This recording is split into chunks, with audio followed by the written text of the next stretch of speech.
আচ্ছা, কেউ একজন নামাজ পড়ে না কেন? আমি তোমার সম্পর্কে বলছি না, আমার প্রিয় ছেলে বা প্রিয় মেয়ে। শুধু প্রশ্নটি নিয়ে চিন্তা করো যে মানুষ কেন নামাজ পড়ে না। এর অনেকগুলো উত্তর থাকতে পারে, আর এই প্রশ্নের উত্তর আল্লাহর কাছেও আছে। উত্তরটা খুবই ভয়ঙ্কর। এই উত্তরটি আমি খুতবার শুরুতে পড়েছি। তিনি বলেন, ফালা সাদ্দাকা ওয়ালা সাল্লা ওয়ালাকিন কাযযাবা ওয়া তাওয়াল্লা। সে আসলে সত্য গ্রহণ করেনি এবং সে নামাজও পড়েনি। তিনি কাফের সম্পর্কে বলছিলেন। তিনি দুইটা জিনিস বলেছেন, এই লোকটি সত্য গ্রহণ করেনি এবং নামাজও পড়েনি। কথাটা ভাবনার উদ্রেক করে। যদি বলা হয় সে সত্য গ্রহণ করেনি, আমার আশা হলো তিনি বলবেন লা সাদ্দাকা ওয়ালা আমানা, কিন্তু তিনি বলছেন লা সাল্লা। এর মানে হলো আল্লাহর সত্য গ্রহণ করার ব্যাপারে তোমার অন্তরে কিছু একটা মিসিং আছে। না না না, বাচ্চাটা বলে আমি আল্লাহকে বিশ্বাস করি, আমি মুসলিম। হ্যাঁ, তুমি এখানে মুসলিম, তোমার মাথায়। কিন্তু এই সত্য তো শুধু তোমার মাথার জন্য না, এই সত্য তোমার অন্তরের জন্য। তুমি এখনো অনুভব করছো না যে ব্যাপারটা কেমন সিরিয়াস। তুমি এখনো উপলব্ধি করছো না যে এটা কি। মাঝে মাঝে কোনো বিষয় তুমি জানো হয়তো, কিন্তু এই নিয়ে চিন্তা করা থেকে পালিয়ে বেড়াও। এটা সত্য, তুমি জানো বিষয়টা কিন্তু চিন্তা করতে চাও না। আর তাই এটা যেহেতু মিসিং, ঠিক এই কারণে আমি সহজেই নামাজের কথা ভুলে যাই কখনো কখনো, এবং তুমিও ভুলে যাও কখনো কখনো। এমনটা ঘটে কারণ আমাদের অন্তর কিছুটা বিভ্রান্ত হয়ে পড়ে। দিনের এই সত্যতা, আল্লাহকে সেই সত্যটা, সেই অকাট্য সত্যটা আমাদের মস্তিষ্কের পেছনের কোনো একটা সেলফে গিয়ে পড়ে থাকে। আমরা অন্য কিছুতে ব্যস্ত হয়ে পড়ি এবং এই নিয়ে আর চিন্তা করি না। আল্লাহ এটাই বলেছেন। সুতরাং তোমার নামাজ পড়া আল্লাহর প্রয়োজন নেই। এমনকি তুমি যদি নামাজ পড়ো, আমি পড়তে বলছি এই কারণে, তখন কি করো? নামাজের জন্য কিভাবে নিয়ত করো? তখন আমি 4 রাকাত নামাজ পড়বো, দাঁড়ালাম, কারণ আমার আব্বা বারবার পড়তে বলছেন। আল্লাহু আকবার। নবী সাল্লাল্লাহু আলাইহি সাল্লাম আমাদের বলেছেন, নিয়ত সঠিক না হলে কাজের কোনো মূল্য থাকে না। ইন্নামাল আমালু বিন্নিয়াহ, ইন্নামাল আমালু বিন্নিয়াত। এমনকি যদি তুমি কাজটা করেও থাকো কিন্তু তোমার নিয়ত ছিল আমি শুধু তোমাকে বিরক্ত করি, এটাই তোমার নিয়ত, তখন এই নামাজ আমার যেমন কোনো উপকার করবে না, ঠিক তেমনি তোমারও কোনো উপকার করবে না। তোমার সত্যিকারের আন্তরিক নামাজ থেকে একমাত্র যে উপকৃত হবে সে হলো তুমি নিজে। এখন এটাই সেই প্রশ্নের উত্তর যে কেন একজন মানুষ নামাজ পড়ে না। আরো 2টা কথা তোমার সম্পর্কে বলতে চাই। তার মাঝে একটা হলো নামাজ পড়ার উদ্দেশ্য কি, কোন কারণে পড়ব। কারণ তুমি হয়তো ভাবছো নামাজ পড়ার উদ্দেশ্য হলো তুমি যেন জাহান্নামে না জ্বলো। নামাজ পড়ার উদ্দেশ্য হলো তুমি যদি নামাজ না পড়ো আল্লাহ তোমাকে ঘৃণা করবেন। নামাজ পড়ার উদ্দেশ্য হলো তুমি যদি নামাজ না পড়ো তুমি শাস্তি পাবে, অথবা তুমি আর মুসলিমই থাকবে না, ফেরেশতারা তোমাকে অভিশাপ দিবে। সমস্ত নেতিবাচক বিষয়। আল্লাহ ওই সমস্ত উদ্দেশ্যের কথা উল্লেখ করেননি। নেতিবাচক কিছু থেকে মুক্তি পাওয়া নামাজের মূল উদ্দেশ্য নয়। নামাজের মূল উদ্দেশ্য হলো ইতিবাচক কিছুর দিকে ছুটে চলা, এটাই নামাজের উদ্দেশ্য। এমন 2 ছাত্রের মধ্যে পার্থক্য জানো? একজন লেখাপড়া করে যেন সে ফেল না করে, আর অন্যজন লেখাপড়া করে কারণ সে ওই সাবজেক্টটা পড়তে ভালোবাসে।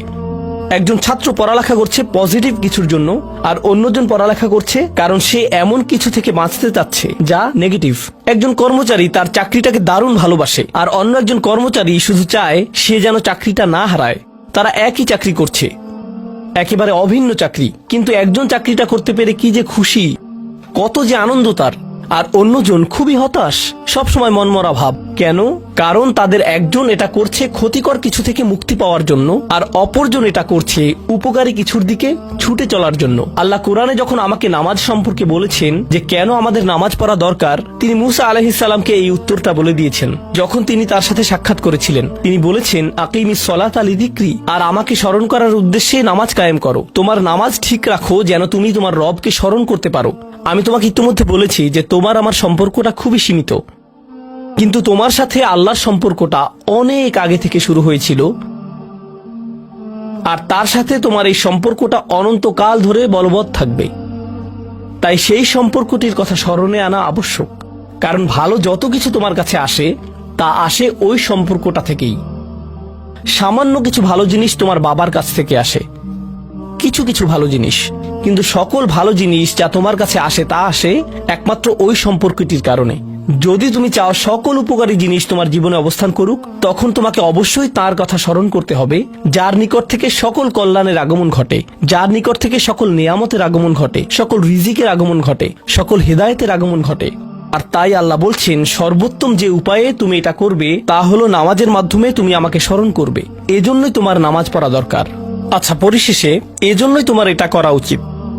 কিন্তু তুমি এটা করছো বলেই সঠিক নিয়ত সহকারে আল্লাহ বলছেন, কেবল এখানেই শেষ নয়, এর কিছু উপকারিতাও আছে। কিছু ভালো জিনিস তোমার পথে আসবে যখন তুমি সত্যি সত্যি আল্লাহকে স্মরণ করবে। যখন তুমি আল্লাহকে স্মরণ করবে যেভাবে তিনি চান সেভাবে, আর যে উপায়ে তিনি চান তা হলো এই নামাজগুলোর মাধ্যমে। তুমি যদি এটা করতে পারো, আল্লাহ বলছেন, ইন্না সলাতা তানহা আনিল ফাহশা ওয়াল মুনকার। এমনকি এই আয়াতেও ওয়ালা যিকরুল্লাহি আকবার, তিনি বলছেন নামাজের মধ্যে এই উপকারটি আছে যে এটা তোমাকে অশ্লীলতায় পড়ে যাওয়া থেকে রক্ষা করবে। কারণ অশ্লীলতা তোমার চারপাশে বিরাজমান, আর আমি প্রিয় পুত্র তোমাকে এটার সম্মুখীন হওয়া থেকে রক্ষা করতে পারবো না। অশ্লীলতা তোমার ফোনে, অশ্লীলতা তোমার স্কুলে, অশ্লীলতা তোমার বন্ধুদের মাঝে, অশ্লীলতা ঈদের অনুষ্ঠানে, যখন কোনো কর্নারে গিয়ে বন্ধুদের সাথে আড্ডা দাও, অশ্লীলতার উপস্থিতি তুমি সর্বত্র দেখতে পাবে। প্রতিবার যখনই তুমি অশ্লীলতার দিকে এগিয়ে যাবে, তোমার অন্তর ক্ষতিগ্রস্ত হয়ে পড়বে। আর আল্লাহ বলছেন, যদি তুমি এই নামাজগুলো আদায়ে যত্নবান হও, এগুলো তোমাকে অশ্লীলতার করাল গ্রাস থেকে রক্ষা করবে। একবার যদি তুমি অশ্লীলতায় ডুবে যাও, তখন তুমি হয়ে পড়বে যেমন তুমি যদি দূষিত বাতাসে নিঃশ্বাস নাও, প্রথম প্রথম তোমার কাশি আসবে, কিন্তু যদি এতে বেশিক্ষণ অবস্থান করো, একসময় এতে তুমি অভ্যস্ত হয়ে পড়বে। অশ্লীলতাও ঠিক এরকম, এতে আকণ্ঠ নিমজ্জিত থাকলে একসময় এটাকে আর বড় অপরাধ বলে মনে হবে না, নিজেকে এর থেকে রক্ষা করার কোনো গরজ অনুভব করবে না আর, কারণ তোমার প্রতিরোধ ব্যবস্থা দূষিত হয়ে গেছে। এরপর তুমি এমনকি আরো বিষাক্ত আচরণের জন্য প্রস্তুত হয়ে যাবে, এমনকি আরো জঘন্য বিষয় ওয়াল মুনকার, এমনকি আরো ঘৃণ্য কাজও তোমার দ্বারা সম্পন্ন হয়ে যেতে পারে। অধঃপতনের অতল গহ্বরে হারিয়ে যাওয়া থেকে এই নামাজগুলো তোমাকে রক্ষা করবে। এই জন্যই তোমার নামাজ পড়া দরকার। এই সমস্ত কারণেই তোমার নামাজ পড়া প্রয়োজন। আমি বলেছি এই জন্য না।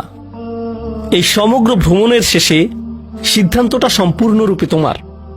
কারণ আল্লাহ হয়তো আগামীকালই আমাকে নিয়ে যেতে পারেন, আল্লাহ হয়তো আমাকে 1 বছরের মধ্যেই নিয়ে যেতে পারেন। তোমার এবং আমার মাঝে যে এই সম্পর্কটা বর্তমানে আছে, এমনকি যদি আমরা 100 বছরও বাঁচি, আমরা এর চেয়ে বেশি বাঁচতে পারবো না। একটা সময় আছে যখন এর সমাপ্তি ঘটবে, কিন্তু ওই সম্পর্কটি, তুমি যদি সত্যিই ওই সম্পর্কটি সম্মান করতে চাও, নামাজ পড়ো। তোমার প্রতি এটাই আমার উপদেশ। এখন আমি পিতামাতার উদ্দেশ্যে কথা বলবো। এটা হবে ছোট্ট একটা রিমাইন্ডার আমার জন্য এবং আমাদের সবার জন্য, আমাদের পিতামাতাদের জন্য। সন্তানাদি আল্লাহ প্রদত্ত একটা নিয়ামত। তাদেরকে এজন্য দেওয়া হয়নি যেন আমরা তাদের নিয়ন্ত্রণ করতে পারি। যত বেশি আমরা তাদেরকে নিয়ন্ত্রণ করতে চাইব, তত বেশি হতাশ হব সকল অবস্থাতেই। আমি দেখেছি এমনটা, বিশেষ করে যে পরিবারগুলো তাদের সন্তানদের দিনের সুরক্ষা করতে চায়, তারা যত বেশি সন্তানদের উপর জোর করে দিন চাপিয়ে দিতে চায়, তত বেশি ওই ছেলেমেয়েগুলো অদ্ভুত সব উপায়ে বিদ্রোহ প্রকাশ করে। কারণ যে বিষয়টা আল্লাহ চান আপনি তাদেরকে প্রদান করুন, আপনার ছেলে মেয়েদের কাছে আপনার যে সুযোগ আছে সেটা তাদেরকে আপনার আদেশ নিষেধ মানতে বাধ্য করার জন্য নয়। সুযোগটা এই জন্য দেয়া হয়েছে যেন আপনি তাদেরকে এমন সব বিষয়ে চিন্তা করাতে পারেন যা শুধু আপনার পক্ষেই চিন্তা করানো সম্ভব। তাদেরকে এমন সব বিষয়ে পছন্দ করাতে পারেন যা শুধু আপনার পক্ষেই পছন্দ করানো সম্ভব। আপনার বাচ্চাটা বাস্কেটবল পছন্দ করে কারণ সে আপনাকে বাস্কেটবল খেলতে দেখেছে। সে প্লে স্টেশন পছন্দ করে কারণ সে তার বাবাকে প্লে স্টেশনে খেলতে দেখেছে। এভাবে আপনি বাচ্চাটার অন্তরে কোনো কিছুর জন্য ভালোবাসা তৈরি করে দিতে পারেন, কারণ আপনি যেরকম, আপনার পক্ষে এটা করা সম্ভব। আর যখন বাচ্চাদেরকে বলতে থাকেন তোমার হোমওয়ার্ক করো, তোমার হোমওয়ার্ক করো, আপনার সন্তানের বয়স যখন 40 হবে, সে তখন বলবে না আমি হোমওয়ার্ক ভালোবাসি, কিন্তু 40 বছর বয়সেও সে বলবে আমি বাস্কেটবল ভালোবাসি, আমার বাবা সবসময় বাস্কেটবল খেলতেন। আপনি যা ভালোবাসেন তা ট্রান্সফার হয়ে তার কাছে চলে যায়, আর যা করতে বলেন তা প্রত্যাখ্যাত হয়ে যায়। এমনটি আপনার ক্ষেত্রেও ঘটেছিল। আপনার ছেলে মেয়েদের কথা ভুলে যান, আপনার নিজের বাস্তবতা ওইটাই।